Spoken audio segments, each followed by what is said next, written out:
You're listening to the Thrive Podcast, where every week we dive into a practical, tactical tip to bring you from a life of simply surviving to thriving. It's personal development for the everyday girl who is done with coasting through her days, done with feeling like she's missing out on the deeper meaning of her own life, and done with mediocrity once and for all. Because it's not enough to simply survive. You deserve to thrive.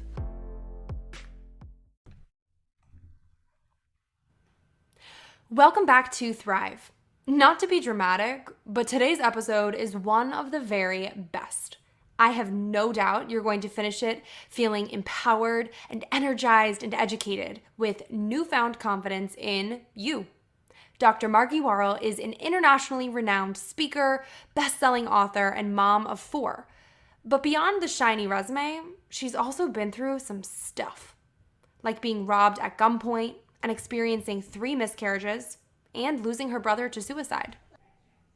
In today's episode, we talk about how to have our stuff shape us and not define us.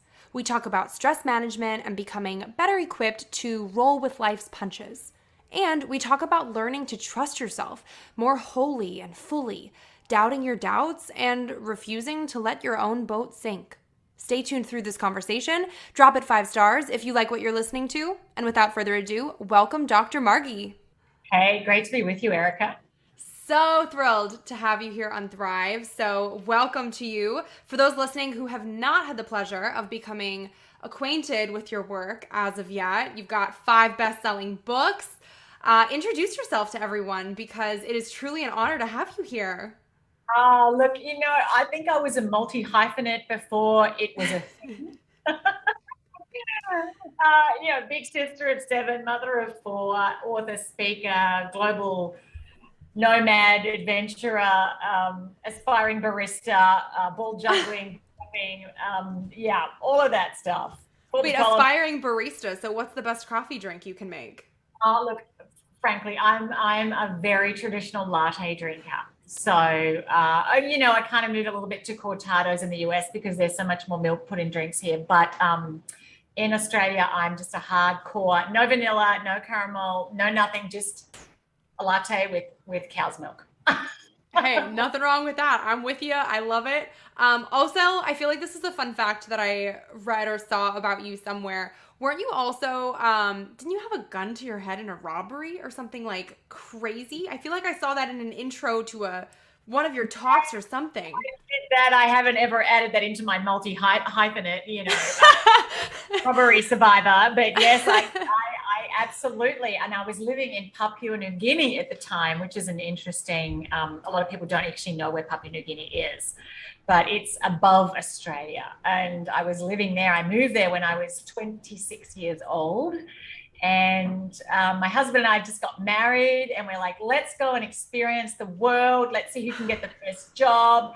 And, I'm thinking London, Paris, New York, Rome, and he came back one day and said, I think I can get us a job overseas. I'm like, awesome.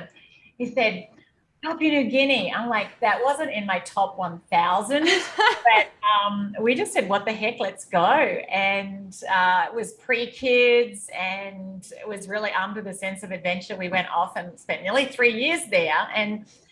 And PNG, as it tends to be called, at the time was one of the most dangerous countries in the world outside a war zone.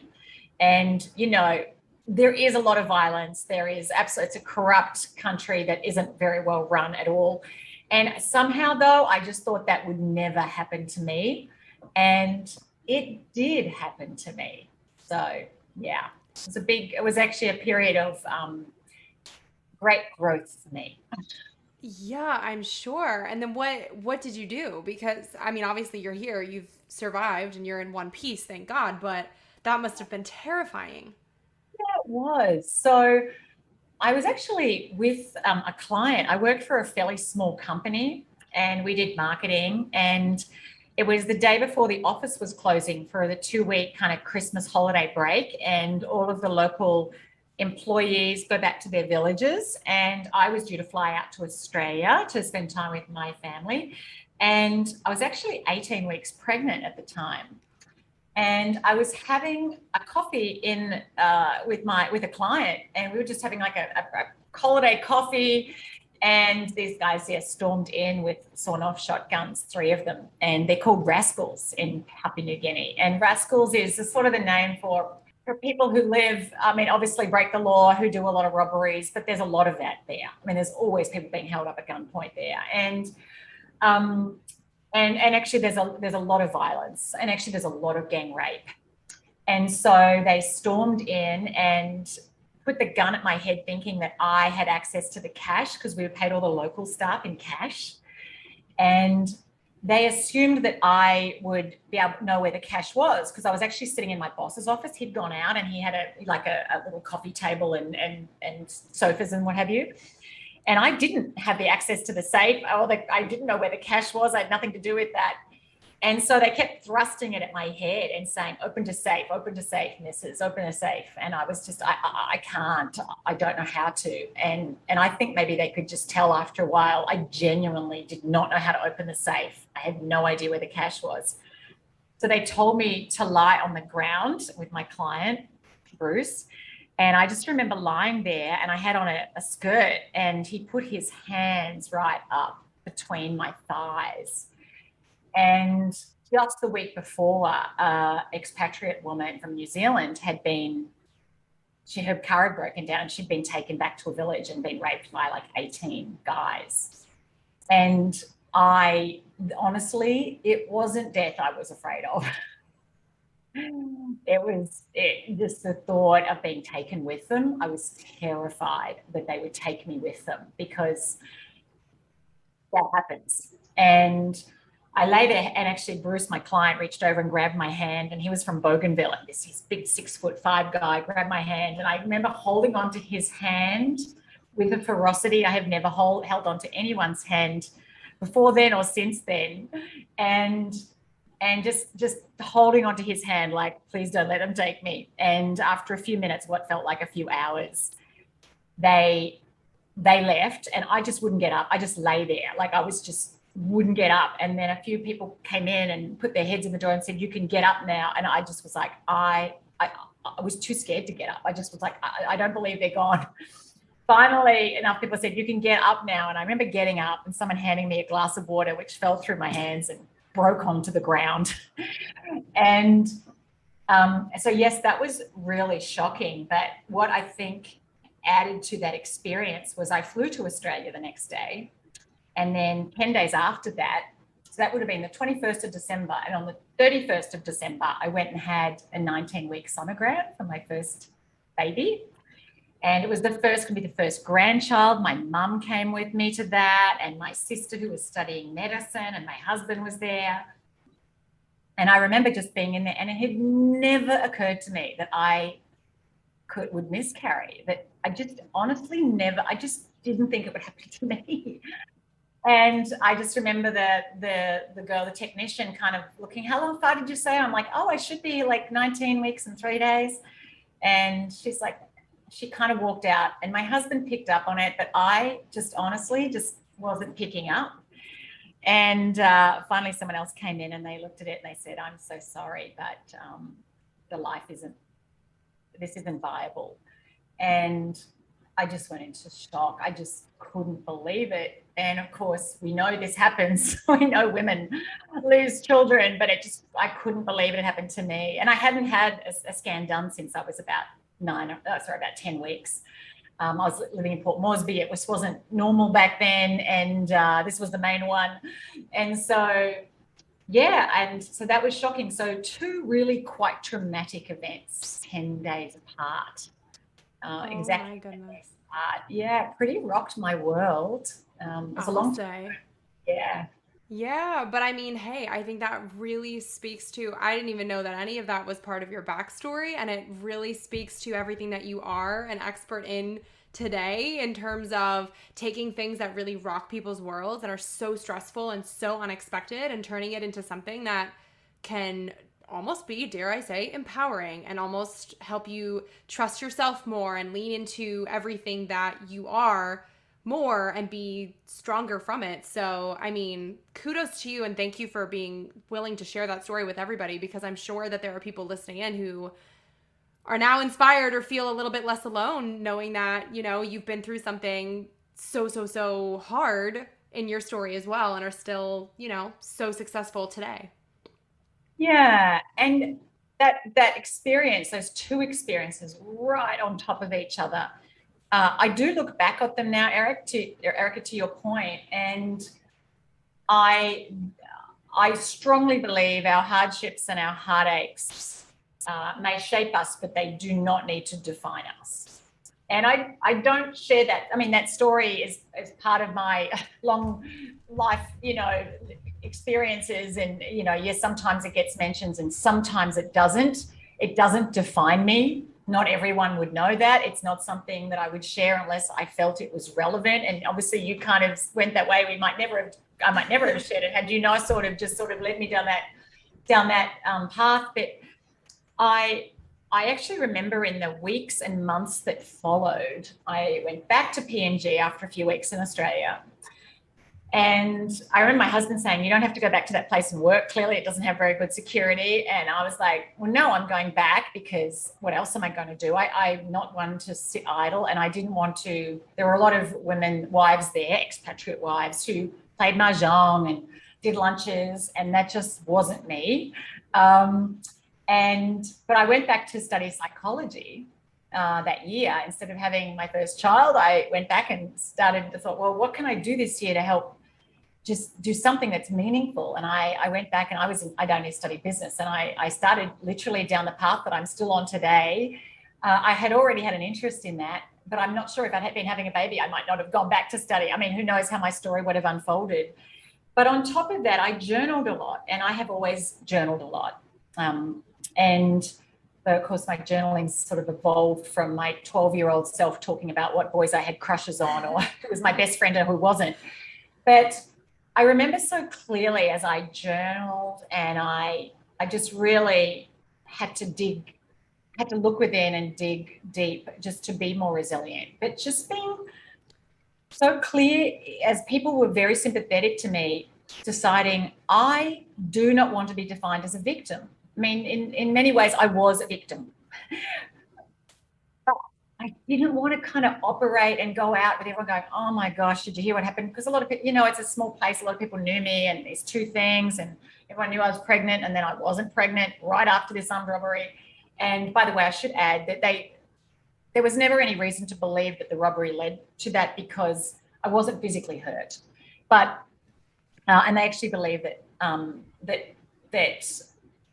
just to call it that, had died prior to that. But I hadn't known. I had no signs that anything had gone amiss with the pregnancy. But I just remember so clearly thinking, I do not want to be defined as a victim. I don't want to think of myself as a victim, and I want to decide who I am and how I show up in the world. And ever since then, I think that I've had some pretty heartbreaking experiences since then with my siblings and in my family. And at every point, I've just been really clear about we cannot always choose our experiences in life, but we get to choose our response to them. And I don't believe it serves us to live in a state of self-pity or blame, and that doing so actually keeps us from exercising our own agency and moving from sort of survivor to thriver. And the numerous experiences I've had since with my family and just in disruption. I've had a lot of disruption in the last few years, moving around, having my kids. I've since gone on there. I should share with people. I since went on. I had 2 more miscarriages after that. But I've since gone on and had 4 beautiful children, 4 healthy kids who are all young adults now, some couple still teens and some early 20s. I had 4 kids in 5 years. But I share that because that experience did help me realize I can handle a lot more than I might have thought I could handle. If you told me, would you be able to deal with that? I would have said, oh no, I couldn't deal with that. But I had to deal with it. And it's kind of like some people just get really pulled into a place of enormous, I think, self-pity, or and I don't think that serves us, or blame. And so what is it to live powerfully? To me, is holding yourself in your power is not to be defined by your circumstances, not to be defined by your past or your problems or other people, and to really stand in your power and say, how do I choose to be in the world, regardless of what is going on in the world around me? Yes. Oh, I feel like snapping over here because that is so good and so true. And I love what you said about, if someone had told you, okay, can you go through this? Your gut reaction probably would have been absolutely not. Do not deal me those cards. That's terrible. It's so hard. I couldn't imagine going through it in a million years. But I mean, I think everyone listening in can relate to that exact feeling, whether it's in a tragic sense or a really hard thing going on in their personal life, or even just what we went through in the past year and then some, proving that A, life can change instantly, and B, we have absolutely no choice but to just change with it and to grow and to not be, like you said, not actually be defined by it, but just be shaped by it. And I think that means that oftentimes, like you said, we're rising to challenges that we've never necessarily even imagined for ourselves, let alone actually prepared for. So yes. I would love to hear how you think maybe you can go through life discovering your own strength, or kind of honing a certain skill or a certain talent, so that we can be proactive and have that sort of more proactive attitude moving forward. Now that we all know, okay, even if you haven't necessarily had some sort of personal experience beyond what the world went through with the pandemic this past year, now just kind of knowing, all right, this stuff does happen. The reality check is there. It's real. It can happen to anyone. So how do you kind of look at that in a more proactive sense so that it is more empowering and something that you're like, all right, even though I might hate it and not feel equipped for it when it comes, I could still embrace this challenge and rise to it and come out stronger. I believe that we get to choose. As Einstein said, are you living in a hostile or friendly universe? And we go, well, what does that mean? And I think it was Rumi many years ago who said, live every day as though life is rigged in your favor, or the universe is conspiring for you. And that's easier said than done, particularly when you feel like life is just coming at you thick and fast and working against you. And everywhere you turn, there's a headwind or a curveball. And you're like, what the hell? And I have had those experiences, and including in very recent years, which is why I wrote my most recent book, You've Got This, because I just had the rug pulled out from beneath me. And ended up with kids scattered across the world and a whole lot of situations that were outside of my control at the time. And I believe that I wrote about, actually, the chapter in You've Got This, it's choose faith over fear. And it's the same as hope and optimism. You can choose to go, it's not fair. It's all, none of this is fair. None of it's going to work out. Life is against me. People are against me. And I always ask, and how does that make you feel? Well, it makes you feel, I mean, I could use lots of expletives here, but it just makes you feel angry. It makes you feel mad. It makes you feel depressed. You can say it. It makes you feel really shitty. Yeah, shitty and pissed off and all of that. But I'm like, okay, so how's that working for you? Because, I mean, okay, you can think that. You can go, it's all this person's fault, my ex's fault, my kid's fault, my parents' fault, my boss's fault, these bastards, and I'm like, okay, so how is that working for you? It's not working for you, because it's not going to move you into a place to get on and make the best of it. And so it was Marty Seligman, he is the founder of positive psychology, and he said, optimism is a choice. At the end of the day, you don't have to choose to be optimistic about life, but optimists weather life's storms better, and they emerge from them better off. And having optimism, I think, requires having faith that life is happening for you, not happening to you. And I mean, that's a quote that Tony Robbins has said. There's so many really wise people who've said things like this over the years. Napoleon Hill said, every adversity holds the seed of an equal or greater benefit. And I know over the years myself, sometimes we have to be really intentional in looking for the seed. We have to be really consistent in watering it and continuing to put positive energy into the good things. And then we have to be patient and wait and wait. And sometimes it takes longer than we want. We want to see, well, how did this work out? Where's the silver lining? And we're like, well, I can't see a silver lining right now. Sometimes we have to wait longer than we think, but if we just have faith that actually it's all going to work out for my highest good, and I want to use this for the highest good. And I know for me, with so many things that have happened, just being really committed to looking for the win, looking for how can I turn this into an opportunity for growth, for learning, for giving. And, you know, there's a concept called post-traumatic growth. And I've written about this quite a bit in the last 12, 18 months, but I studied this as part of my doctorate, and I hadn't realized that this is what I had experienced, but I since am so clear I've had multiple experiences of post-traumatic growth in my life where I've experienced something that was traumatic, it was hard, it was painful, it absolutely knocked me over. But by drawing on my own spiritual belief system that there is a greater force, whatever you want to call it. Some people call it God.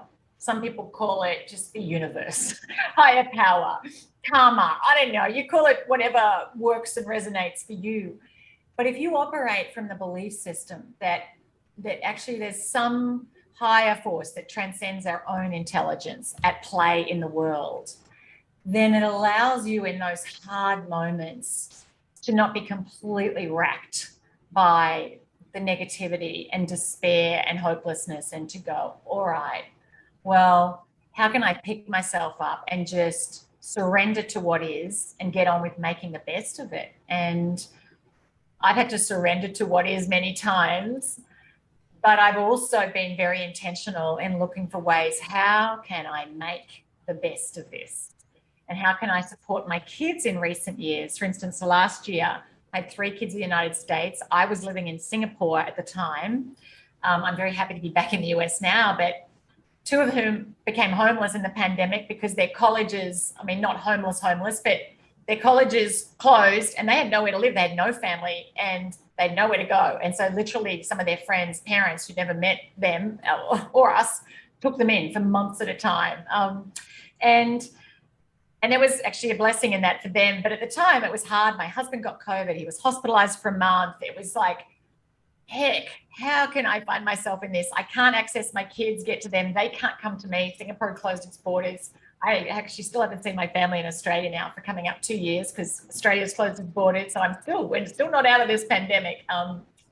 And just going, you know what, where is there a gift in here? And whatever, I don't know what it is, but I'm going to just show up in a way that helps me find it. And I think for people, everyone, no matter what you're going through, there is always an opportunity for you to use this for good in the world in some way, shape, or form.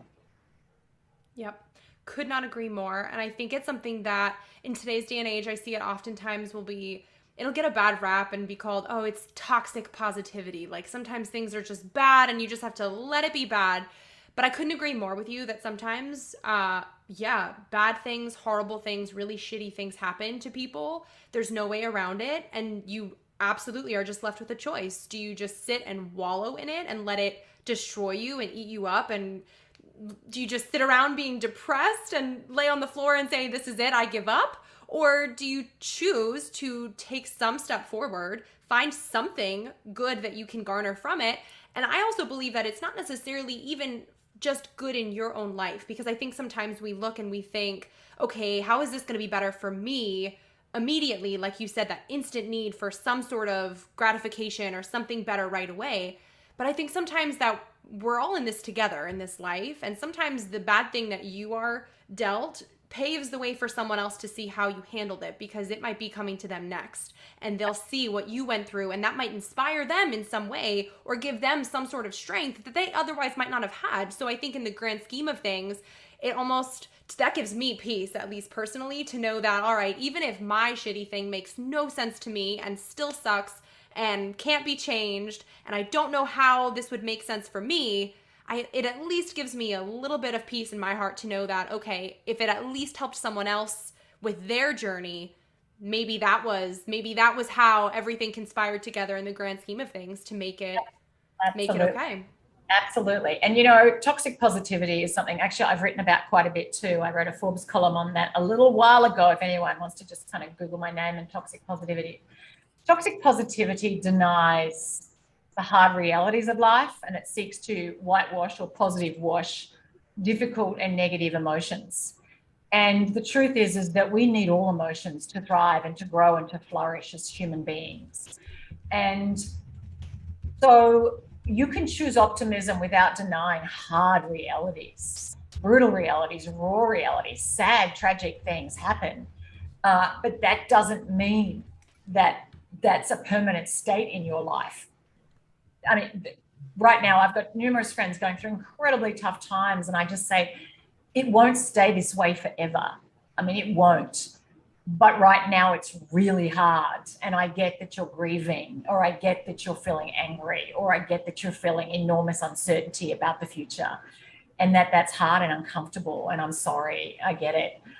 So it's not trying to say, oh, it's all going to work out. Well, I mean, it will all work out, but that doesn't deny that right now it's just hard. Sometimes life's hard yakka. I remember when I had little kids, I moved to the US just after 9/11 with 3 kids, 3 and under. And every day it was just freaking hard slog, just hard slog. I had zero family or friends in the United States, and it was just hard. And I've had a few times since where it's just life's been hard.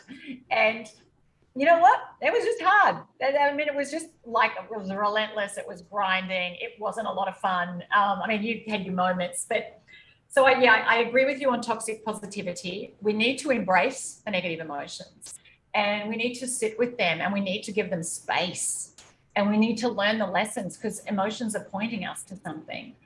And I recall after my youngest brother, I'm one of 7, I have 3 brothers and 3 sisters, and my youngest brother had a long battle with schizophrenia, and he eventually took his life. That was tragic, because he had so much talent, and he had been a big personality, and he had really had his dreams robbed, and ultimately he obviously saw no reason to live.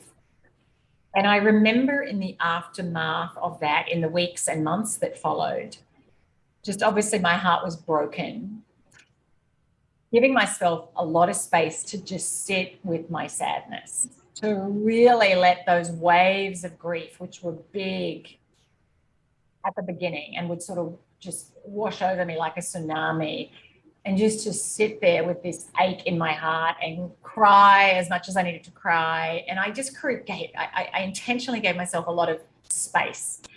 And over time, the waves kind of get smaller and further apart. But actually, over time also, I got such clarity that I wanted my life to honor the life that he never got to live. And numerous people in my family have struggled with some different forms of mental ill health. Not all of it, none of it as severe as what Peter struggled with. But, you know, I've just been blessed with pretty good mental health. I mean, I've had some challenges here and there, but generally pretty good. And I just think, well, how can I use my gifts and, you know, my health, you know, for good? And how can I honor the life he didn't live? And I think doesn't mean it wasn't tragic and sad, but how can I honor that experience fully? Mm-hmm. Well, what an honor to him, and what a legacy you're leaving behind on his behalf then too. I'm sure he would be very proud of everything that you've done and continue to do, because that's incredible. Yeah. He'd probably give me shit because he always I'm bossy big sister. Yeah. Well, someone has to, right? That's awesome. Well, from another seemingly negative emotion, I think, that gets a bad rap but can have some positive effects in there too, is stress. And I know you've said before, stress is not your enemy. It's stressful thinking that you need to watch out for, which I think is just brilliant. So can you explain what you mean by that, because I think you have such an interesting take on stress that so many people would benefit from hearing. Yes, yes, yes. Well, it was my first, the idea around this was first born by a guy, Dr. Wayne Dyer, who has since passed Oh, away. love him. Yeah, he probably was one of my key figures that led me down this path, because I really got into his books in my 20s. And he said there is no stress in the universe. There is only people having stressful thoughts. Now, a doctor or physician would argue that, oh no, we see the physiology of stress all the time. You know, people have rashes and heart palpitations and, you know, all that stuff. I'm like, yeah, but how does that come into being? It starts in the mind. It starts in our thinking. And so I have moments where I feel stressed. I'm not saying I'm not into stress. I'm not like some calm Zen, you know, person that never finds myself going, kids, get the car, you know.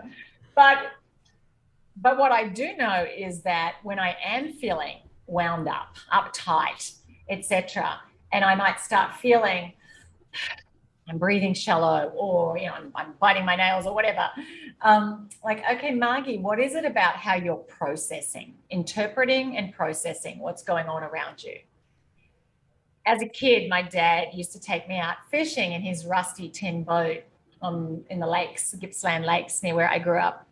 And every now and again, our little tinny would spring a leak. And Dad, being a dairy farmer that he was, he would just get like blue tack or a minty candy, and he'd like plug it up. And he used to say, you know, Margie, boats don't sink because of the water around them. They sink because of the water that gets in them. Oh, so good. Yeah. And I never thought much about it. I was like, yeah, whatever, you know, but I've thought about that since, and how much it's not what's going on around you. It's about what you're letting in you. And it's why you will sometimes observe that there is a situation and one person is handling it with calm and a clear mind and responding to it in a constructive way. And someone else is running around like Chicken Little on Red Bull. And you're like, this guy's looking, what am I going to do? I'm going to go. Yeah, I'm like, calm down. You've got this. That's why I wrote the book. You've got this. You'll figure it out, because our stressful thinking comes from the assessment we make of our ability, the resources we have to deal with a situation that we perceive that we may have to deal with. Whether you do or not is beside the point. But that it's our perceptions of our ability to deal with what we think is coming at us. And so if you trust it in yourself that whatever happens, you can handle it, that you'll figure it out, that you've got this. If you were going to operate from that belief system, how would that shift how you felt right now? If you stopped and physiologically did a physiological reset, take a couple of big deep breaths, you know, to just disarm that neural hijack, and take a few big deep breaths, stand tall, sit tall, ground yourself in what I call self-certainty, the certainty of the attitude you're going to bring. And then just say, yeah, I've got this. I'll figure it out.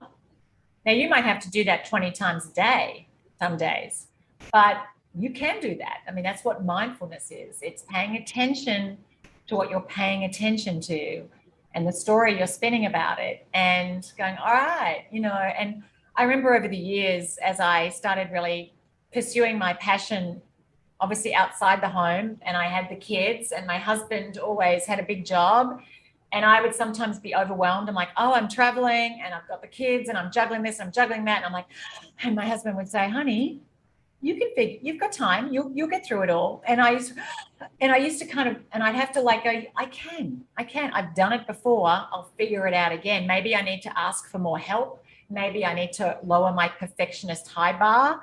Maybe I need to ask my kids to pick up some slack. You know, maybe I need to ask someone else to help me out, a friend to do a drop off or a pickup for me when I was so busy with all the, you know, taxi service back in the day.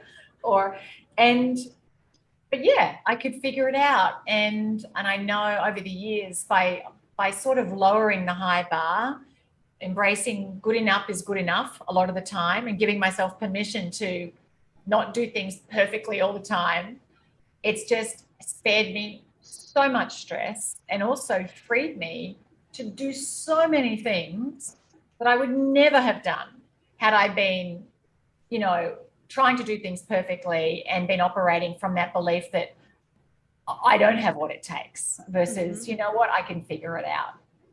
It's so good and so true. I want to dive into your book and trusting yourself more, but I wanted to ask you a question before jumping into that, finishing off on stress, because this is, before we figure out how to trust ourselves, we'll figure out how to manage the stress in between that people still have. So, do you have any advice for maybe practically handling stress in different situations for the people who maybe don't yet fully trust themselves, are feeling pretty stressed out? Maybe it's about the pandemic or returning to work or traveling, whatever the case might be.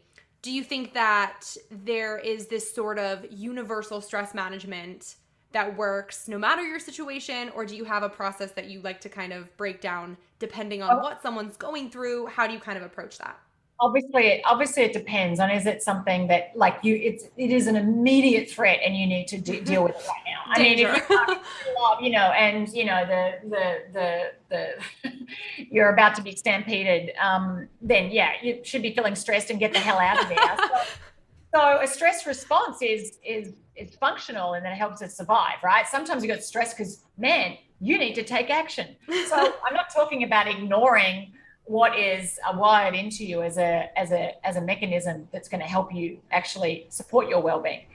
But if you're just feeling constantly anxious and stressed, developing the small little daily rituals and habits, like what are the things that when you do them help expand your bandwidth for life? Physically, obviously, exercise every day, eating well, getting enough sleep. Those things really matter. Mentally, writing down everything you've got on, and so you can see it on a piece of paper and you're not keeping it in your head, and mapping out where you're going to get it done over the course of a week. What can I get done? What won't get done? What's not really important that I'm trying to get done or do in a way that doesn't need to be done that way? Emotionally, being connected to people who actually bring out your best, and setting some hard boundaries on people who do not bring out your best, who are actually triggering your stress. And there may be times when you can cope with those people, and there may be times where you need to set a hard boundary and go, you know what, I really, really don't want to spend time with this person right now, because all they do is talk about how stressful everything is and dial up my fear meter. And I think in this pandemic, if you're on social media all the time, and there's a lot of people who I see living in echo chambers of fear mongering about everything, and they're just terrified, and you could die if this, and I'm like, maybe you need to get off those places. And maybe, I mean, we are what we consume, and media is part of what we consume, and I see people just inhaling a lot of fear-based messaging, and there are legitimate dangers, but I think in this pandemic, our sensitivity toward threats has been magnified, and people start seeing threats everywhere. Everything is dangerous. And our calibration for risk is out, and people are scared to do things. And people are, I don't want to get on a plane. And I don't want to go back to the office. And I don't want to get on public transport. And I'm like, step back. Maybe you need to just get away from some of that media, but look around you for examples of people that are doing the very things you think are too scary. I have been loving being back in crowded restaurants and bars and on planes, and I just see a lot of people who create a lot of anxiety and stress for themselves, not because of legitimate risks. I mean, there's a minuscule chance of many things, but we come up with, like, if you get on, it's going to definitely happen. It won't happen. But if all you're focusing in on is what you don't want to happen, that magnifies your stress response and actually lowers your immune function. And frankly, you attract and more chance of those things happening. Mm-hmm. And I have great faith in my immune. I mean, I'm fully vaccinated, but before that, I was just focused on thinking strong thoughts, staying strong and healthy. My husband got COVID. I slept beside him the night before he got it. Before he got sick, I never got it. And I'm not saying that I couldn't have got it, but all I'm saying is don't live in a place of fear. Focus on what you want, focus on who you want to be, and practice those little micro rituals and habits that help you just continually put things in perspective and be stronger, mind, body, and spirit. Mm-hmm. And you're so right, because so much is entirely about your perspective, because we could realistically live in fear of everything. I mean, like what you said, anybody could have a gun to their head and be robbed, or can experience a loss, whether that's the death of a loved one or a miscarriage or whatever. Like that could literally happen to any single person listening in, and you can live in that constant fear and that constant state of anxiety. But what good is that going to do for the rest of your life? So I think that's a really solid reality check that people need to hear. But then in that same vein, okay, you've got this life-changing power of trusting yourself. First of all, love that title for a book. How empowering. So cool. But I'd love to hear your top tips on trusting yourself more and really honing in on that so that you feel that security in yourself that you might not have previously felt. Yeah. Well, we build trust in relationship with others, one interaction at a time, generally. You know, you might start at a new job and you meet your workmates or whatever, a boss, and you go, oh, I like them. You know, like they seem like a good person, but you build up trust. You're not going to tell them your deepest, darkest secrets until you spend a lot of time with them. There's been a lot of exchanges and interactions. And likewise with ourselves, if you don't trust yourself at all, if you're riddled with self-doubt, if you lack all confidence, you're not going to suddenly feel like, you know, putting yourself out there in a really big way because you're like, ah. So start small. You build it in small incremental things that you do. And I mean, chapter 1 of You've Got This is don't wait for confidence. Don't wait for confidence. Start before you feel ready. And so do those things that you wish you had the confidence to do. But as I said, just do something small. Maybe you're just going to reach out and invite a friend out for coffee, and that's a little bit uncomfortable for you because you're not sure they're going to say yes, but just do it. Or maybe there's a business venture that you have and you're not sure you can do it. I know for me, when I started my coaching business many, many years ago, I knew I wasn't the world's best coach. I really didn't know how to start a business. I wasn't sure about any aspect of it, but I sort of was like, I'm just going to start, even though I'm not sure I'm ready. And I've met people over the years who are literally doing PhDs in psychology because they're still not sure that they can go out and actually do it. I'm like, don't do that. Secondly, doubt your doubts. We all have a little voice in our head, all of us. I call it Doubt FM, and it's there, and it's like, who do you think you are to do that? What will people say? What if you fail? Oh my God, you're not that good. You're not that smart. You're not that educated. You're not pretty enough. You're not smart enough. You're too old. You're too young. You know, it's going and it's going. But that voice may sound real to you, but what it's saying isn't true, not necessarily true. And so doubt your doubts. Ask yourself, what could I do and who would I be if I never had this thought again? And I'm not saying you can't ever have that thought again, but just ask yourself, if I never had that thought again, what would be possible? What would I think about doing? Well, if I didn't believe I was too young or too old or not experienced enough or educated enough or whatever, or smart enough, if I didn't buy into that belief, what would I do? Well, I would reach out and do this. I would sign up for this course. I would, and you would do those things. And what I know is that, and there's so much research that backs this up. And a guy called Albert Bandura, a famous psychology, talked a lot about self-efficacy. And self-efficacy is our ability to do things, our internalized belief system that we can affect change. And we build that confidence in our own efficacy and our own agency when we try things experientially. We try something, and maybe you got up and presented to your team, or you went out there and pitched your services to a client, and maybe you didn't land the sale, maybe you didn't nail it, but you actually learned something, and you realized the ground beneath you did not open up and you didn't fall into your death. And so I know for me, writing my first book, I went to a tiny school in rural Aussie bush. I was the only kid in my grade, all my elementary school. I did not have particularly good education. You could say I had a pretty average one, if not poor. And I remember thinking, well, who am I to write a book? I mean, what do I know? I don't even know where the apostrophes go. I don't know what a conjunctive verb is. Blah, blah, blah, blah, blah. Things that my kids go, I can't believe you don't know that, Mum, and you've written a book. And I'm like, you know what? And my husband said, honey, one day when you think you know everything there is to do about writing, you could write another book, but why don't you just write the best book you can right now? And that was my first book. It's now in like 7 languages. It's called Find Your Courage. And I share that with you because when it comes to building self-trust and trusting in yourself to deal with things and to do things, you build it by doing the very things you're afraid to do and defying those self-doubts.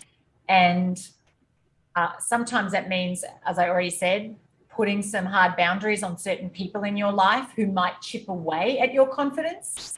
Maybe that means you don't tell everyone what you want to do because you know some people are going to shit on it. But it means that you show up even though you're terrified and even though you're afraid and even though you're scared you don't have what it takes.